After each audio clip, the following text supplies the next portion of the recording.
What is up, everybody? Welcome back to the channel. Today we're gonna be going over my tackle bag. Now, I know I've already made one of these videos, but some things changed. Like a lot of things changed. I've done so much upgrading and got a lot more tackle, and I think it's time we take it up a notch and show off the new stuff. So, of course, nothing new with the bag itself. It is my old Nike backpack. It is not a actual tackle bag. And there are some advantages to that because tackle bags tend to have space only for your trays of boxes of lures, and then very minimal for everything else, in my opinion. So this, you get more space. It's a little bit more comfortable if you're going backpacking with it. A little bit more storage, and it looks pretty snazzy. So nothing's really changed. Eventually, I might go and upgrade to a official tackle bag of some kind of official brand. But for right now, the old Nike school bag is going to have to do it. And if you like what you're seeing, please leave a like and comment down below what your favorite part of the video was. Comment ideas for next videos, and subscribe. I also put this cardboard down here to protect with the ping pong table. You see some of the soft plastic juice gets on the ping pong table and ruins it. So I did not do that to the like $500 ping pong table. Not me, no, not ever. Meanable, no. So tackle bag. Let's look inside. I believe we have 5 trays of the Plano trays right here. These are pretty common, like $6 a piece. And what they do is you put the heavy ones at the bottom, lighter ones towards the top. So your bag sits up right by itself, which helps getting things in and out, and helps with storage, not spilling stuff inside. The first box, I'm just gonna go ahead and take them all out, is this one. Like I said, a lot of things have changed, so if you have watched the previous tackle bag videos, make sure you stay tuned for this one, because it is going to be pretty different and pretty cool. So we will go ahead and go over what's in this bag later on in the video, but for right now, let's just get into the tackle. Alright, ladies and gentlemen, so as you can see, we have 4 of these Plano tackle boxes here. Pretty nice, if you do ask me, but I do have a different one. This one was about $7 at Academy. I got it a while back. Has the same clips, just like everything else. And as you can see, this is the most beloved soft plastic box you will ever feast your eyes on. So, starting down here at the bottom, first of all, if you have to ask me, I fish a lot of stained, kind of dirty, muddy water conditions. I don't usually fish a lot of clear waters, but when I do, I tend to throw my greens and naturals.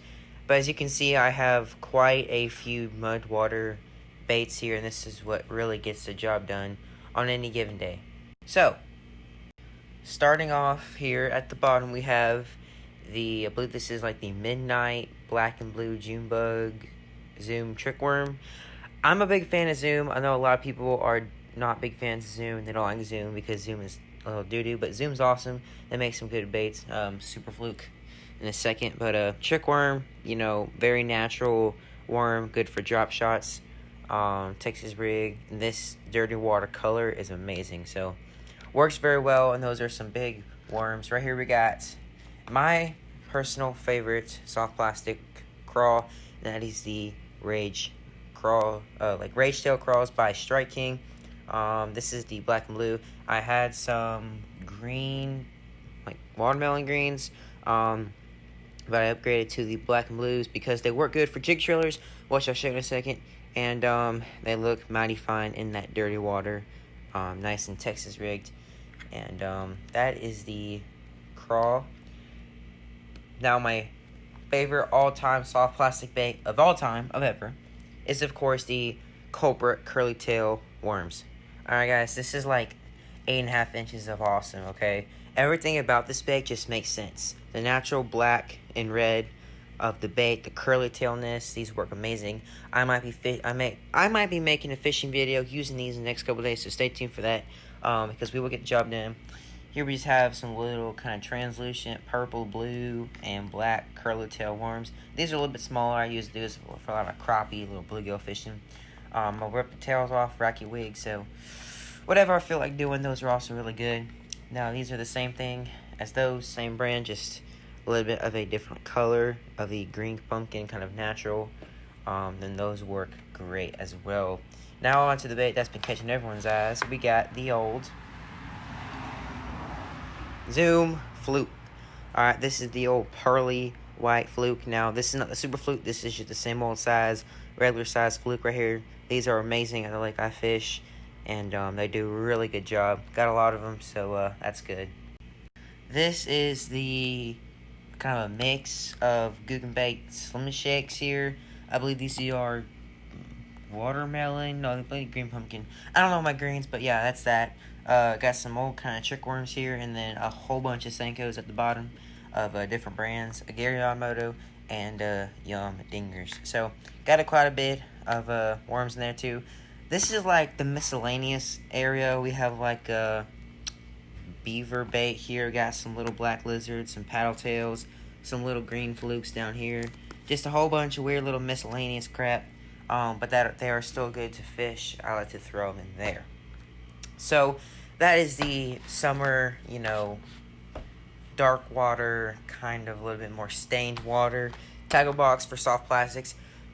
I spent so much time on this because this is very important to me. Didn't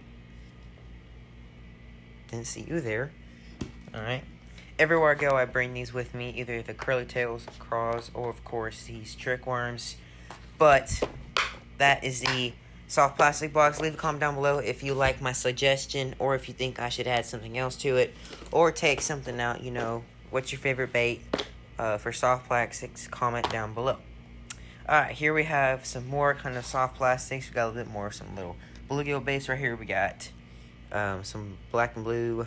I believe these are June bug, like black and blue June bug beaver tails. Good for trailers. Here we got some, like, I don't know, they're just red grub tails. I don't know. They stink and they work really well. Green rooster tail, bill spin. Have more of those. Just don't really carry them on me. Here we got my natural. There's the craw. Very similar to the other one, just different colors. Little bitsy jig. This is a big old flipping jig. Here we go. This is the black and blue jig. Bought this jig brand new the other day. Big old black and blue craw. Nasty looking colors. Pretty good. Chatterdonk. Translucent orange. Chartreuse yellow. White and chartreuse. Here's a little jig head on one. We got some natural color little shads right here. Oranges. And then giant, like massive white grubs, like for some bass fishing. So look at that perfectly rigged jig head. Yeah, so we have quite the selection of soft plastic jigs, little guy baits, but all good stuff, right? So multi-species box, that kind of stuff in that one. So this is not really organized, kind of how it was previously. I just kind of took all the lures and threw them in the boxes and called it good enough. Got my big old bluegill swim bait, bullshad swim bait, little soft plastic paddle tail H2O swim baits, top water frog. Now this thing is actually kind of cool. It's my dad's. It's really old. It's like 20 years old probably. It's like made for like moss and pads and stuff you throw in there.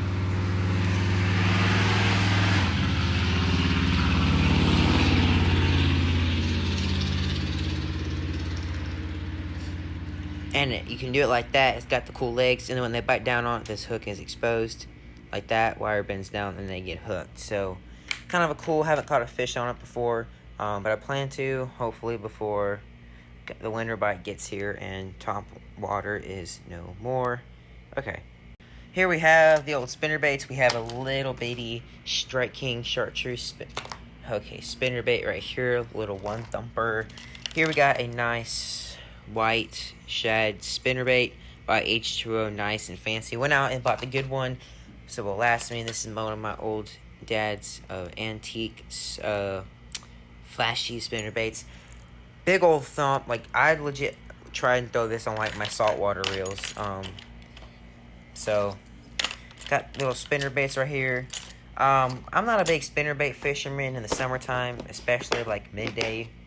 I do a lot of that, soft plastic fishing. Now, one of my favorite boxes, the terminal tackle. Okay, there's none of these baits would work without this. Okay, so let's start here. We got bobbers, two sizes, one little small one. We got circle hooks right here for some live bait. We got little baby ones, treble hook. Just big, big old hooks for some nice juicy night crawlers and bait. So if you ever fish with me, you want to do some bluegills out there, let me know. We'll hook you up. Here we got a little utility kind of stuff. We got those from an old popping frog, I guess. This is glue for the rod tips. So if you ever fish with me and your rod tip breaks, hook me up. Because I got you covered. And then extra skirt I got off a jig. Actually, this jig right here. This is my jig heads right here. Got quite a bit. Little baby ones for the grubs. Some big ones. This is actually a bass jig that the little weight guard broke off. So I took the skirt off and now it's a giant jig head, which is pretty cool. Little jig heads right here. Little white ones. Good for the grubs and stuff, as you saw. A bunch of different types of swivels. These are some Wacky Rig Senko rings, so you don't destroy your bait. A bunch of different sizes of hooks, I can go ahead and put this guy in there. Whole bunch of different weights. I only got one bullet weight left because Academy is out of bullet weights. So don't go to Academy for bullet weights.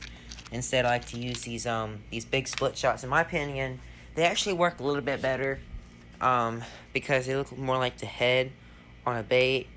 And they stay on because the bullet weights tend to go up and down when you throw them, unless you have like a bobber stop or something. And then, of course, Texas rig hooks. Back here, got extra wide gaps. Got my Gatsus, 4/0, 3/0. And then, of course, some shank, like 2/0. And then some Beal Spin frames right here. So, kind of a whole bunch of terminal tackle. That is a very heavy box, goes at the bottom, but has everything you need. Right here, the final box in all of its glory. One of my favorites. The crankbait and topwater box.